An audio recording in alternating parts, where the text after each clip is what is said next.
Ya, vamos a grabar la clase. Ya, después de lo que hemos estado conversando hace un momento, eso del equilibrio ácido-base, del balance electrolítico y nutrición es muy importante, ¿no? Porque ustedes van a constantemente, cuando operen un paciente, verse inmerso en una serie de problemas que a veces no nos damos cuenta cuando un paciente no está operado, ¿no? Por ejemplo, un paciente cualquiera de medicina, de pediatría, de ginecología, o sea, pacientes que definitivamente ustedes van a ver que prácticamente no le dan tanta importancia a esto del balance electrolítico, equilibrio ácido-base, nutrición, porque son pacientes que están ingiriendo por vía oral sus alimentos y la cantidad de líquido eh, todos los días y no tienen ningún tipo de problema de este tipo. Pero cuando tienen un paciente que va a ser sometido a una intervención quirúrgica, hay varios factores, ¿no? Uno, el ayuno, o sea, se exige un ayuno por lo menos de 6 a 8 horas antes de una intervención. El paciente puede estar con un proceso infeccioso, inflamatorio, una peritonitis con pérdida de insensible, con fiebre, o sea, pierde mucho más líquido, está en algún grado de deshidratación o está vomitando, por ejemplo, con una obstrucción o una colecistitis, una apendicitis. Entonces tiene pérdidas el paciente, ¿no? Y durante la intervención quirúrgica el paciente tampoco va a estar comiendo cuando lo están operando y en el posoperatorio hay un hilio posoperatorio en el primer día, entonces no se puede darle alimentación al paciente en ese momento en el posoperatorio, a veces son 6 horas si es anestesia regional o a veces hasta 24 horas si que es anestesia general con peritonitis, a veces se prolonga 3 o 4 días del paciente sin comer, o sea, ya entran en un terreno donde definitivamente tienen que darle soporte, suplementos al paciente, ¿no? Hidratarlo por vía venosa y todo esto. Entonces aquí es donde, y ahora, ¿cómo damos ese soporte? Para eso es esta clase, ¿no? Para darle los conocimientos suficientes y tratar de encaminarlos como para que ustedes se puedan dar cuenta de todos estos detalles, ¿no? Alrededor de un paciente operado. Entonces están frente a un paciente que definitivamente va a requerir una serie de soportes. Esto nosotros lo conocemos con respecto a la distribución del agua y electrolitos, ¿no? Existen dos fuentes fundamentalmente del agua. El agua exógeno es un agua que ustedes cuando ingieren por vía oral va a absorberse por gradiente osmótico del intestino al plasma, ¿no? Y el agua endógeno, que es un agua producto de la oxidación del metabolismo de los lípidos, carbohidratos, proteínas. Entonces, esas son las dos fuentes que normalmente nosotros tenemos para como de aporte de agua, ¿no? El balance siempre, por ejemplo, ustedes van a ver una persona de 70 kilos en posición anatómica, ¿no? Que es los estándares para poder hacer eso de los números, ¿no? Un metro 70 kilos, en posición anatómica. Es un paciente ideal para hacer los cálculos, ¿no? Porque, por ejemplo, siempre les van a poner 3 litros, 5 litros, 10 litros, 1 litro, 500 centímetros, o sea, ¿y pero de dónde sale? O sea, no es lo mismo en un recién nacido, en un anciano o en un paciente este, con 1,20 m o 1,30 m, por ejemplo, con acondroplasia. O sea, esas son las excepciones, ¿no? Normalmente cuando vamos a hablar de valores, vamos a tomar como referencia un paciente con 70 kilos, ¿no? Entonces, eso es lo que vamos a tener en consideración. Con respecto al ingreso, vamos a tener normalmente un ingreso entre 1.500 ingerido y 1.000 de oxidación, 2.500 al día, ¿no? Y las pérdidas en orina, por ejemplo, se calcula 1.500, 250 en heces, 750 en pérdidas insensibles, de las cuales se dividen entre el sudor y los pulmones, siendo el sudor la fuente más importante de pérdida, que es el 75% de esta proporción de 750 mililitros de agua, ¿no? Bien, y haciendo una pérdida total de 2.500, de tal manera que tanto el ingreso como el egreso coincidan y siempre el paciente tenga un balance cero, ¿no? Y luego ya cuando pasen visita a ustedes en algún momento o hagan su internado en cirugía, van a aprender lo que es balance positivo, balance negativo. Y es súper sencillo, ¿no? Cuando va hacia arriba, hacia abajo, para fundamentalmente ver si el paciente requiere más hidratación o el paciente está entrando con un problema de retención de líquidos, edemas y todas estas cosas. Entonces, eso es muy importante que ustedes vean un balance hidroelectrolítico en un paciente. Este es un gráfico de lo que hemos comentado hace un momento con respecto al ingreso y a la pérdida del agua dentro del organismo. Hay una serie de patologías en la cual el agua se pierde con mayor intensidad, por ejemplo, la taquimia, la fiebre, en los ambientes calientes, los pacientes con quemadura, ¿no? Los pacientes diabéticos, los estados de diarrea, una cirugía también, ¿no? Por ejemplo, una cirugía laparoscópica pierde menos líquido que una cirugía con abdomen abierto, ¿no? Incluso hay tablas donde se calcula la pérdida de líquido cuando hacen una laparotomía por horas, ¿no? En la primera hora se pierde tanto, en la segunda hora tanto. Entonces las cirugías bastante prolongadas, por ejemplo, una Whipple con 5 o 4 horas mínimo de cirugía, que pueden prolongarse hasta 8 o 10 horas de cirugía, y los trasplantes ni qué decirlos, son cirugías donde el anestesiólogo tiene que hacer la reposición adecuada de estos fluidos porque la pérdida es mucho mayor, ¿no? Ahora, el paciente con vómito, aspiración gástrica, cuando el paciente está fistulizado también, ¿no? El paciente está operado, después hace una fístula, está perdiendo líquido por las fístulas, todo esto tenemos que considerar, ¿no? La diaforesis, los traumatismos, los estados de shock, todos los estados de shock llevan a una pérdida de líquido, las insuficiencias suprarrenales, la diabetes insípida. Son situaciones donde hay definitivamente la pérdida de líquido. Distribución del agua corporal es con respecto a la edad, ¿no? El adulto tiene el 60% de su organismo agua, el recién nacido entre el 75 y el 80%, el niño alrededor del 65%, el adulto mayor entre el 47 y 52%, y los obesos van a tener entre el 25 al 30% menos de agua que una persona delgada. Eso es muy importante saber, porque si nosotros, por ejemplo, por los kilos de peso a un obeso le ponemos lo que sale en el agua total, vamos a sobrehidratarlo, ¿no? Entonces, siempre cuando hacemos los cálculos en los pacientes obesos, hay que quitarles por lo menos el 30% de ese cálculo, porque estos pacientes tienen menos agua que una persona delgada. Entonces, esos detalles tenemos que tenerlos en consideración antes de hidratar a estos pacientes obesos. ¿Correcto? ¿Alguna duda, alguna inquietud? Muy rápido, estoy en clase. ¿Quién habla? Ya, bueno.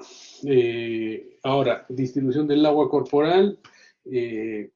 Vamos a ver el porcentaje, bueno, en litros. Esto es de acuerdo a un paciente con 70 kilos, como habíamos visto hace un momento, pero estos valores sí quiero que ustedes lo puedan fijar y lo puedan grabar, ¿no? ¿Cómo se distribuye el agua en el organismo?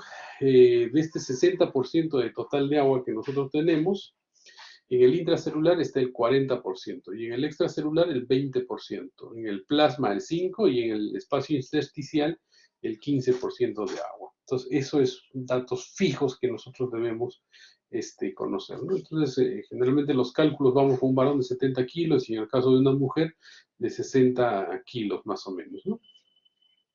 En el plasma vemos el 5%, en el espacio intersticial el 15% y en el intracelular el 40%.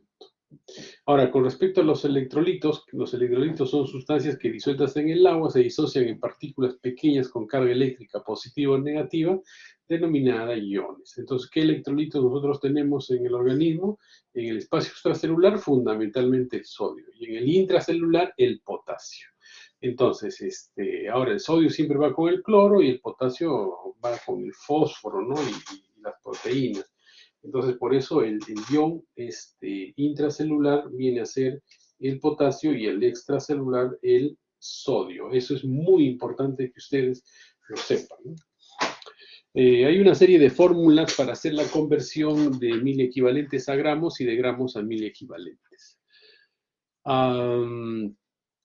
Este cuadro nos ayuda mucho, ¿no? Por ejemplo, aquí vemos en el plasma Cuando ustedes le hacen un examen de dosaje de electrolitos en el plasma, puede ser por el AGA o un examen de directo sanguíneo, van a ver estos valores, ¿no? Entonces, en el plasma nosotros vamos a encontrar más o menos una proporción de 142.000 equivalentes de sodio, ¿no? De potasio 4, este es de calcio, de magnesio 3, y que hace una proporción de 154.000 equivalentes de iones positivos dentro del plasma, y los negativos están acá, también hace 154, de tal forma que siempre están tamponados, 154 positivos y 154 negativos. Entonces aquí vemos que el bicarbonato, el cloro son los que van a tamponar al sodio, y por lo tanto vamos a tener un equilibrio, ¿no?, entre lo positivo y lo negativo. Pero el ion más importante que nosotros tenemos que recordar en el plasma es el sodio. Ahora vamos con el espacio intersticial. En el espacio intersticial es muy parecido al plasma. Tiene un poquito más de sodio, pero lo demás no hay mayor variación.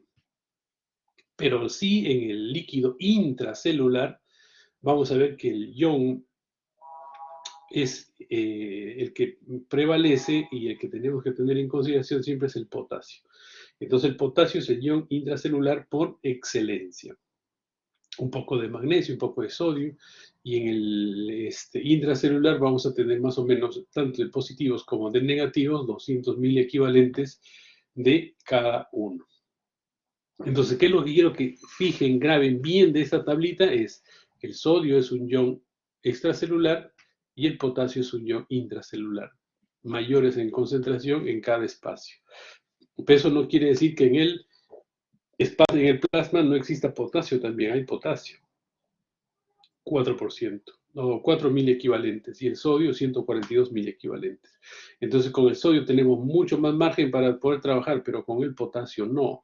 Por eso cuando nosotros vamos a administrar el potasio lo hacemos con retos y con vigilancia, porque si el potasio se va hacia arriba, una hipercalemia, o hacia abajo, una hipocalemia, el paciente puede terminar en un paro, ¿no?, ya sea en sístole o en diástole. Entonces, eso es la importancia para poder controlar estos electrolitos en sangre. Composición de los fluidos en el tubo digestivo. Por ejemplo, en el estómago tenemos un volumen en 24 horas de 1 a 2 litros. Esta es la proporción tanto de sodio de potasio. En el intestino delgado, esta es la cantidad de volumen en 24 horas, el colon, la bilis, el jugo pancreático. La bilis, el jugo pancreático a veces es un poquito más, hasta 1.000, 1.500 podría ser. Pero lo que quiero que ustedes fijen en esta imagen es la cantidad de iones de sodio y de potasio que existen, fundamentalmente el sodio, ¿no? Vemos del intestino delgado, páncreas y bilis hacia abajo, tienen una proporción bastante alta de sodio, ¿no? El estómago también, ¿no? La saliva tiene mucho menos. Esto es muy importante para ver cómo van a reponer ustedes si es que el paciente está con pérdidas, ya sea por fístulas, pancreática, biliar, intestinal, las pérdidas que tiene el paciente, porque tienen que considerar que está perdiendo una gran cantidad de sodio el paciente. Esta es una imagen parecida al anterior. Vemos, por ejemplo, aquí en el plasma cuánto tenemos de sodio, 138, 142, como hemos visto en el gráfico inicial. En el líquido cefalorraquídeo 140, y en la saliva solo 33, ¿no? El jugo gástrico 60, y va subiendo en la bilis 149, 141 jugo pancreático. Entonces la bilis y jugo pancreático, miren, prácticamente pierden exactamente la misma cantidad de mil equivalentes que tienen en la sangre. Por eso es muy importante hacer la reposición con cloruro de sodio al 9 por mil. En cambio, el sudor pierde menos sodio, ¿no? Por eso es muy importante que ustedes sepan que cuando un paciente o un individuo está haciendo ejercicio, suda, pierde sodio, pero no pierde tanto, ¿no? Entonces, lo que ustedes tienen que reponer fundamentalmente es el agua que se pierde, o sea, agua sola. Aunque hay mucha propaganda donde tienen unas soluciones que tiene, además de agua, tiene glucosa, tiene bastantes electrolitos, sodio, potasio, ¿no? Entonces, tipo Gator y Electroral, el Frutiflex, o sea, no es necesario, después de una actividad física, tomar o hidratarse con bebidas que contengan otros componentes que no sea solamente el agua, o sea, es suficiente con el agua. Bueno, es la cantidad de sodio, ¿no? Y el cloro, el potasio. Pérdida de ordinaria, ¿no? En promedio de agua y electrolitos en 24 horas. Pulmón cutáneo 1000, esto habíamos visto, renal 1500, digestivo de 200 a 250, esas son las pérdidas, ¿no? Composiciones de soluciones novenosas más usadas. Esta diapositiva siempre les presento porque es algo que, una diapositiva que me dejó el doctor Guamán, ¿no? Cómo era antes, ¿no? Cuando, qué disponibilidad teníamos de soluciones, ¿no? Algunas ya no se utilizan o se utilizan con bastante restricción, pero sería bueno que ustedes lo sepan y puedan conocer un poco de esto, ¿no?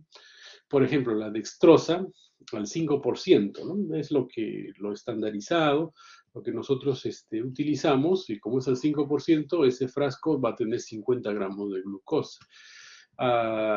Cuando no teníamos un buen soporte nutricional, a veces decían, no, pero al paciente hay que darle un poquito más de glucosa, al 10%, al 20%, al 50%, para tratar de darle más aporte calórico al paciente, ¿no?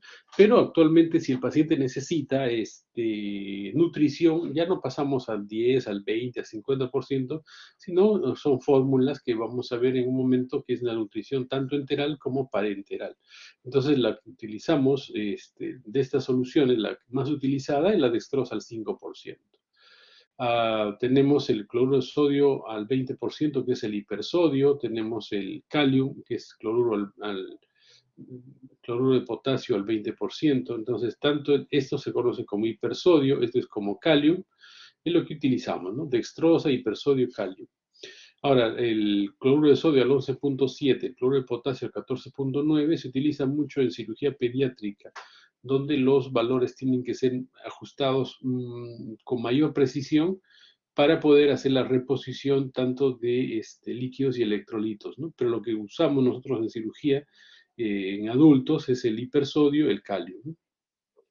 Después tenemos glucosa al 33.3%, el cloruro de sodio al 9 por mil, cloruro de sodio al 9 por mil, ¿no?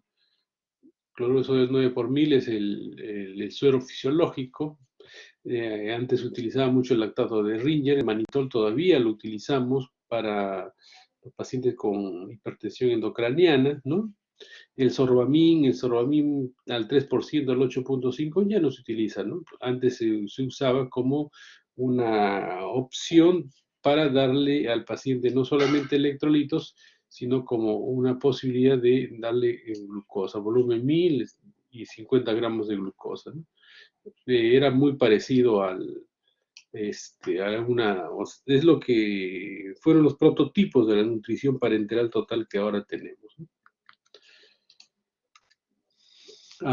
Este gráfico sí es importante porque son las soluciones que actualmente estamos utilizando. Dextrosa al 5%, volumen 1000, calorías 50 calorías, 200 calorías, pues tenemos 50 gramos, ¿no? 50 gramos de glucosa, 5 por 4, 20, tenemos 200 calorías. El cloruro de sodio 9 por 1000 tiene 154 miliequivalentes, ¿ya? Es el suero fisiológico, y cuando tenemos pérdidas por fístula intestinal, fístula pancreática, lo vamos a reponer con cloruro de sodio al 9 por 1000. Este es el hipersodio,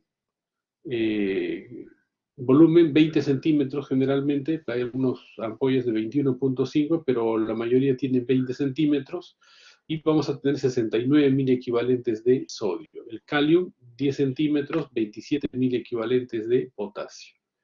Lo que más utilizamos, ¿no? Este es el cloruro de sodio al 11.7 y al 14.9, que se utiliza mucho en cirugía pediátrica. Y este es el bicarbonato. Entonces, ¿qué es lo que quiero que me grabe? La dextrosa, el hipersodio, el calio, que es lo que venimos utilizando todos los días para darle aporte tanto de líquidos y electrolitos a nuestros pacientes.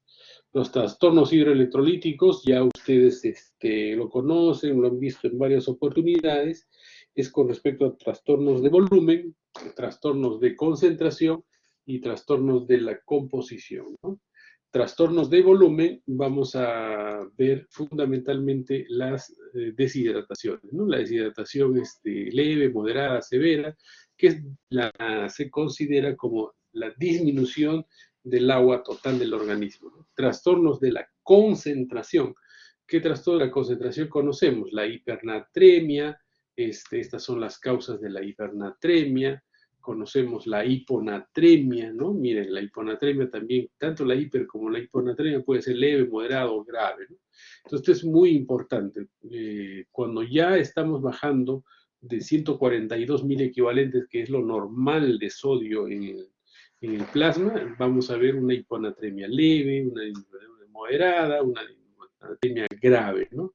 Entonces, esto es muy importante saber estos valores para poder hacer la reposición, pero no solamente saber los valores, sino qué causas pueden estar llevando, por ejemplo, a una hiponatremia, ¿no? Entonces, este gráfico ayuda mucho.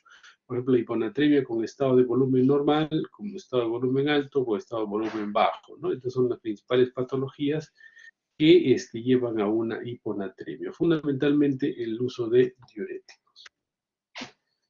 Manifestaciones clínicas de las anormalidades del sodio. Ya ustedes se van a dar cuenta, por ejemplo, que hay manifestaciones en el sistema nervioso central, músculo esquelético, gastrointestinal, a nivel renal, ¿no? Y muchas veces, por ejemplo, la cefalea, letargo, confusión, debilidad, o sea, son sintomatología que pueden ir bastante de la mano tanto en la hipernatremia como la hiponatremia. Entonces, con un simple examen clínico, ustedes no pueden decir exactamente si está en hipernatremia o hiponatremia, porque algunos síntomas pueden ser muy parecidos y algunos pueden estar y otros no en el paciente. De tal manera que es no inevitable, pero tienen que ustedes de todas maneras hacerle el dosaje y aquí sí se impone el análisis de los electrolitos en sangre. Porque con los electrolitos en sangre ya ustedes tienen una certeza de que si el paciente está en hipernatremia o hiponatremia. Porque la parte clínica, si bien es cierto, es muy importante, pero para tomar una decisión no es suficiente. O sea, no van a decir, el paciente está confuso, está con letargia, está con debilidad, está un poco hipotenso. Ah, tiene una hiponatremia, le ponen sodio y de repente están al otro lado, están en la hipernatremia. Entonces, eso hay que tener mucho cuidado. Cuando van ustedes a hacer una reposición, tanto de sodio como de potasio, es necesario el monitoreo en sangre de los electrolitos, ¿no? Previo y después del tratamiento que ustedes le están dando al paciente, ¿no? Ahora, la hipercalemia igual, la hipercalemia leve, moderada, severa, hay que tener en consideración que cuando van a reponer potasio, hay que hacerlo con retos, con un monitoreo y generalmente en una unidad donde puedan tener un monitoreo cardíaco básico por lo menos, ¿no? Ya que tanto la hipercalemia como la hipocalemia puede llevar a un paciente a un paro cardiorrespiratorio, ¿no?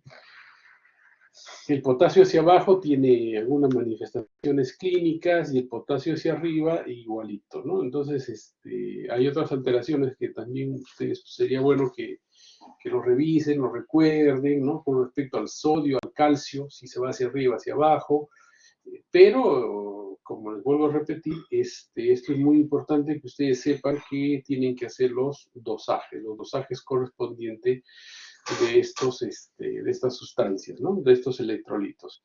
Ahora, con respecto a los trastornos de la composición, ¿no? Los trastornos de la composición. Esto a veces hay hasta libros enteros de trastornos de la composición, pero vamos a hacer un pequeño resumen que nos va a servir a todos como algo práctico que nosotros necesitamos saber con respecto a este punto, ¿no? Cambios en el equilibrio ácido-base, o sea, nosotros vamos a ver que existen 4 grandes grupos de alteraciones del equilibrio ácido, ¿no? Las acidosis y las alcalosis. La acidosis puede ser metabólica y hay acidosis respiratoria. Igual, la alcalosis es metabólica y la alcalosis puede ser respiratoria. Entonces, esta combinación tienen que recordar siempre, de las acidosis y de las alcalosis. La acidosis metabólica, esto es lo que generalmente van a encontrar en la literatura, ¿no? Retención de ácido fijo, pérdida de carbohidratos en la base, diabetes descompensada, hiperazoemia, acumulación de ácido láctico, inanición, trastorno del riego tisular. Nos detenemos en este punto final donde dice trastornos del riego tisular. ¿En qué situación en cirugía nosotros vamos a ver trastornos del riego tisular? Trastornos del riego tisular vamos a ver cuando el paciente esté en un estado de shock. Entonces, si el paciente está en un estado de shock, va a haber trastorno del riego tisular. Y generalmente esto va secundario, el shock, a un problema séptico. Generalmente es el shock séptico. Todos los estados de shock llevan un trastorno del riego tisular. Pero a nosotros nos interesa y tenemos que ponerle mucho más énfasis a los estados de shock, porque vamos a estar enfrentándonos constantemente a pacientes con algún tipo de complicación o con una apendicitis, con una diverticulitis, con un problema inflamatorio infeccioso intraabdominal. Entonces, cuando el paciente está con un foco infeccioso y está haciendo un problema de shock séptico, va a terminar en una acidosis metabólica. Entonces, ¿cómo se trata? Primero tienen que quitarle el foco, o sea, operar al paciente. Y si el paciente está con un severo trastorno del riego tisular, le van a poner dopamina, adrenalina, que son medicamentos beta-adrenérgicos y inotrópicos que van a ayudar a mejorar esta disminución del riego tisular a nivel venoso. Entonces, eso es lo que ustedes tienen que fijar. Otro problema, la alcalosis ahora de tipo metabólica. La alcalosis metabólica se da por pérdida de ácido fijo, ganancia de bicarbonato, agotamiento de potasio. Generalmente cuando hay vómitos, aspiración gástrica continua, obstrucción pilórica, ¿no? Administración excesiva de bicarbonato, empleo excesivo de diurético. Pero ¿dónde nosotros tenemos que fijar nuestra atención con este tipo de pacientes? Los pacientes con obstrucción. El paciente con una obstrucción intestinal por bridas, adherencias, vólvulos, ¿no? Esos pacientes van a terminar con un problema metabólico que es la alcalosis metabólica, a diferencia del otro grupo de pacientes sépticos que terminan con una acidosis metabólica. Ahora, la acidosis respiratoria es muy, muy sencillo, es la retención de CO2 a nivel de la ventilación alveolo pulmonar, ¿no? Que se encuentra disminuida. ¿Esto en qué situaciones se da? Fundamentalmente cuando el paciente tiene una neumonía, un efisema, o sea, hay una barrera, ¿no?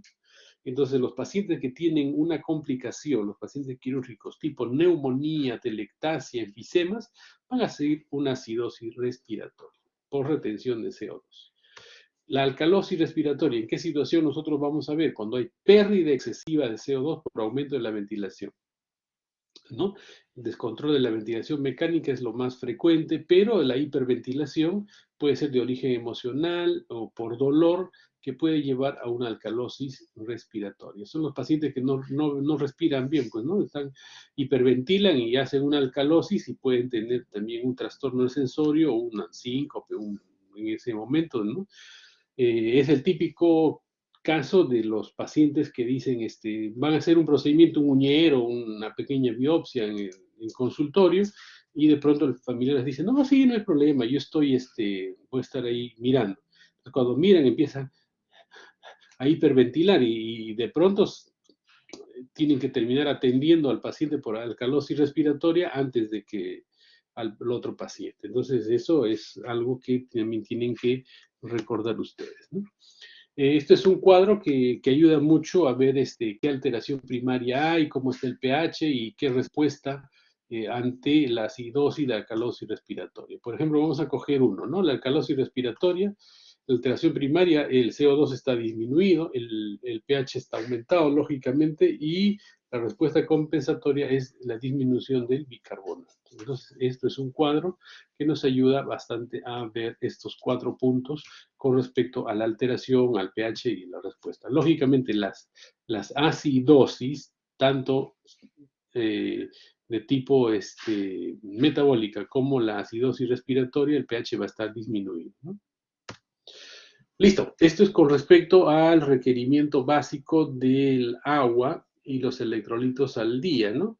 Entre 35 y 55 miliequivalentes por kilo por día se necesita de agua, 3 miliequivalentes de sodio y 1 miliequivalente de potasio. Entonces, esto es el requerimiento básico que nosotros necesitamos y por kilo 40 calorías, ¿no? Por eso que cuando nosotros administramos un frasco de dextrosa, estamos más o menos con 200, otro frasco 200 y más 100 son 500 calorías, que es lo que se necesita mínimo para poder realizar las funciones metabólicas básicas, ¿no? Por eso se utiliza mucho la dextrosa al 5%. Esto es un cuadro para ver los nutrientes básicos, carbohidratos, grasas, proteínas que necesitamos todos los días en nuestro organismo, ¿no? Para que todas las funciones se realizan dentro de la normalidad. Ahora, cuando un paciente no puede ingerir alimentos, entra la nutrición, ¿no? Normalmente nosotros tenemos una reserva entre 7 y 10 días, donde si no comemos absolutamente nada y le administramos su dextrosa al 5%, el organismo con eso es suficiente como para hacer la gluconeogénesis, la glucogenolisis, utilizar el glucógeno hepático, el glucógeno muscular y, en palabras sencillas, se encarga el organismo de dar el soporte necesario en ese periodo de tiempo. Pero cuando ya ese periodo de tiempo se excede a los 7 o 10 días, definitivamente, o un paciente está en un grado de desnutrición que requiera nutrición inmediata, entra a tallar la famosa nutrición enteral. La nutrición, que puede ser por vía digestiva, natural, o sea, el tubo digestivo, que se llama nutrición enteral, o directamente a la vena, que es la que se denomina nutrición parenteral. ¿Correcto? Ahora, la nutrición enteral, como vemos, indicaciones, mal estado de nutrición, tracto gastrointestinal funcionante, imposible digerir nutrientes, pero tiene una contraindicación, paciente con obstrucción intestinal. Si el paciente está con obstrucción intestinal, no le van a estar poniendo pues la nutrición enteral. Hay una serie de fórmulas, ¿no? Lo más conocido es el Osmolay, pero también hay el Ensure, las dietas poliméricas, peptídicas, en los pacientes renales, en los cirróticos, que bueno, es parte de dietas elementales, ¿no? Que son las sustancias o los nutrientes que van por vía enteral. Pero lo más conocido es el Osmolay, definitivamente, ¿no? Ahora, vías de acceso, la sonda nasogástrica, nasoyeyunal, puede ser por gastrostomía, por yeyunostomía. Entonces es una sonda que va directo al tubo digestivo, ya sea por la nariz, directamente al estómago o directamente al intestino. Por eso se llama sonda nasogástrica, gastrostomía o yeyunostomía, ¿no? Entonces la sonda nasogástrica es la primera opción, es bien tolerada, no mayor de 4 semanas, ¿no? ¿Por qué?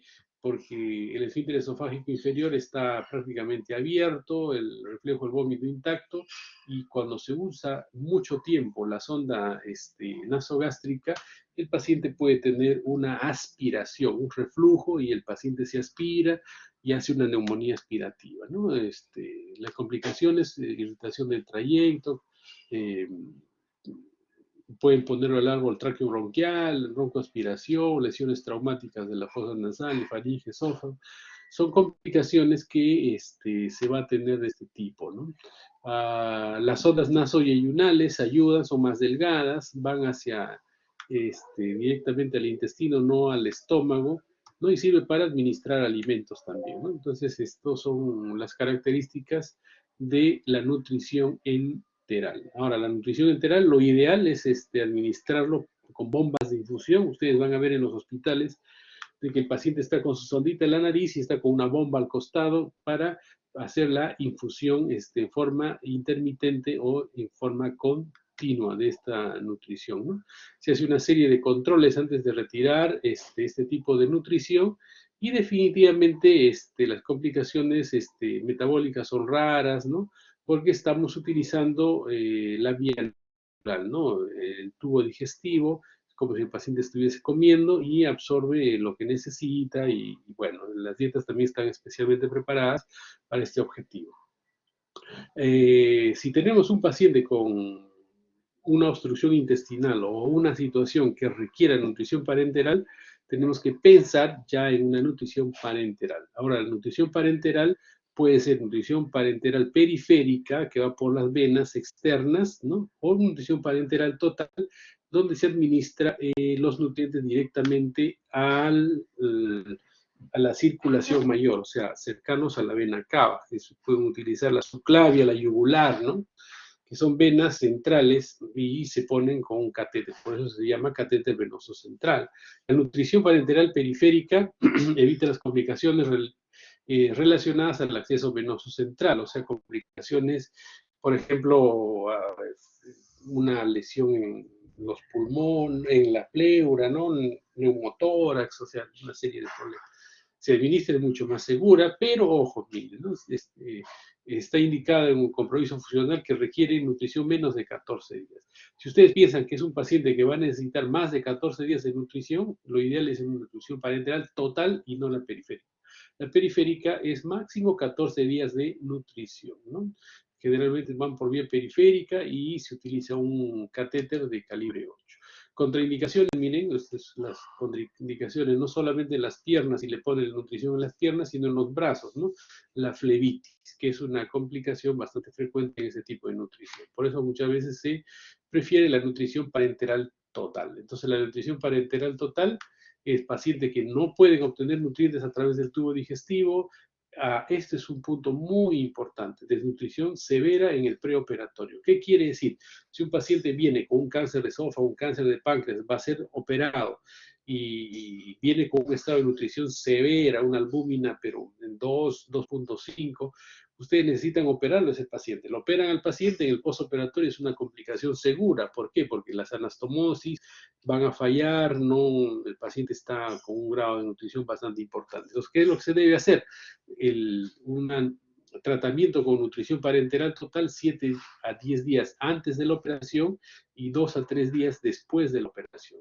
Entonces, en pacientes con desnutrición severa en el preoperatorio que van a ser sometidos a intervenciones quirúrgicas grandes, necesitan un soporte nutricional total de 7 a 10 días antes de la operación y 2 a 3 días después de la operación. Eso es muy importante, ¿no? Esas son las soluciones que se utilizan. Se administran generalmente por un catéter venoso central, son nutriciones bastante seguras. Muy bien, chicos, ¿alguna duda, alguna inquietud?